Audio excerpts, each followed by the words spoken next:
hi hello' নমস্কাৰ মৰমৰ CSC VLE ভাই বন্ধুসকল মই মুস্তাকিম আপোনালোকৰ প্ৰতিটো ভিডিঅ'ৰ দৰে এইখন ভিডিঅ'ত এটা ৰিকুৱেষ্ট জনাই আছো আপুনি যদি এজন নতুন CSC ভিএলি হয় বা CSC ৰিলেটেড ভিডিঅ' চাব বিচাৰে তেন্তে আজি আমাৰ এইখন ইউটিউব চেনেল সাবস্ক্ৰাইব কৰক আৰু CSC ৰিলেটেড বহুত কেইখন ভিডিঅ' আমাৰ এইখন ইউটিউব চেনেলত অলৰেডি আপলোড কৰা আছে আপুনি যদি চোৱা নাই তেন্তে চাব পাৰে আৰু এইখন ভিডিঅ'ৰ ডেসক্ৰিপচনত এখন ফেসবুক পেজৰ লিংক দিয়া আছে য'ত আপুনি আমাৰ লগত কথা পাতিব পাৰিব CSC related any problem হলে আমাক ফেসবুকত নিশ্চয় আপুনি মেসেজ কৰিব নিশ্চয় আমি আপোনাৰ লগত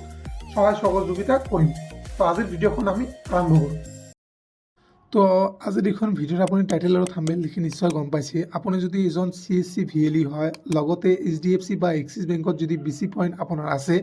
তেন্তে আপুনি একাউণ্ট ওপেনিং কৰিব পাৰিব বেংক একাউণ্ট ওপেনিং এতিয়া সব ভিএলি ভাই পাব একাউণ্ট ওপেনিং কৰিব আৰু ইয়াতে থাম্বনেইলখনত ভালদৰে চাব পাৰিব coming soon EKYC account opening আৰু HDFC যে আছে HDFC যিবোৰ আমাৰ ভিএলি আছে বা BC পইণ্ট আছে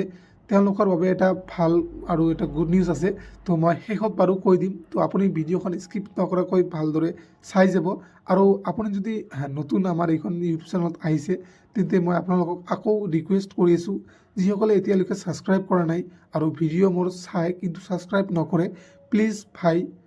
ছাবস্ক্ৰাইব কৰি দিব তো আজিৰ এইখন ভিডিঅ'ৰ মূল টপিক লৈ আমি আগবাঢ়ো তো আপুনি ইয়াতে চাব পাৰিব CSC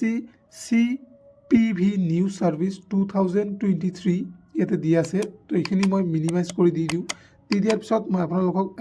CSC অফিচিয়েল যিখন আপডেট আহিছে টুইটাৰত এইখিনি মই আপোনালোকক দেখুৱাই আছোঁ প্ৰথমতে তো এইখন মোৰ CSC ড্যাশবোৰ্ড হয় ইয়াতে চাব পাৰিব attention VLEs your wait will be soon be over তো ইয়াতে আপুনি প্ৰথমতে Twitter CSC government official website বা টুইটাৰ হেণ্ডেলটো যিটো আছে ইয়াতে টুইট কৰি দিছে attention VLEs coming soon Axis bank EKYC account will be opened তো ইয়াতে আপুনি ভালদৰে চাব পাৰিব CSC government official Twitter handle হয় এইটো কমন ছাৰ্ভিচ চেণ্টাৰৰ তাৰপিছত HDFC যে আছে HDFCৰ ফালৰ পৰা আমাৰ CSC ফালৰ পৰা HDFCৰো এটা গুড নিউজ দি দিছে biometric process for instant account opening for our CSC VLE friends coming soon তো অতি সোনকালে আপুনি HDFC যদি BC পইণ্ট আছে আপুনিও একাউণ্ট ওপেনিং কৰিব পাৰিব তো আজি লাইভ হৈ আহিছে এক্সিছ বেংকৰ EKYC সাৰ্ভিস তো এতিয়া আপুনি চাব পাৰে মই মোৰ যেহেতু মই এক্সিছ বেংকৰ BC পইণ্ট মোৰ আছে মই ইয়াতে আপোনাক লগ ইন কৰি পেলাই দেখুৱাই দি দিলোঁ EKYC সাৰ্ভিস যে আছে ইয়াতে মোৰ লাইভ হৈ আহিছে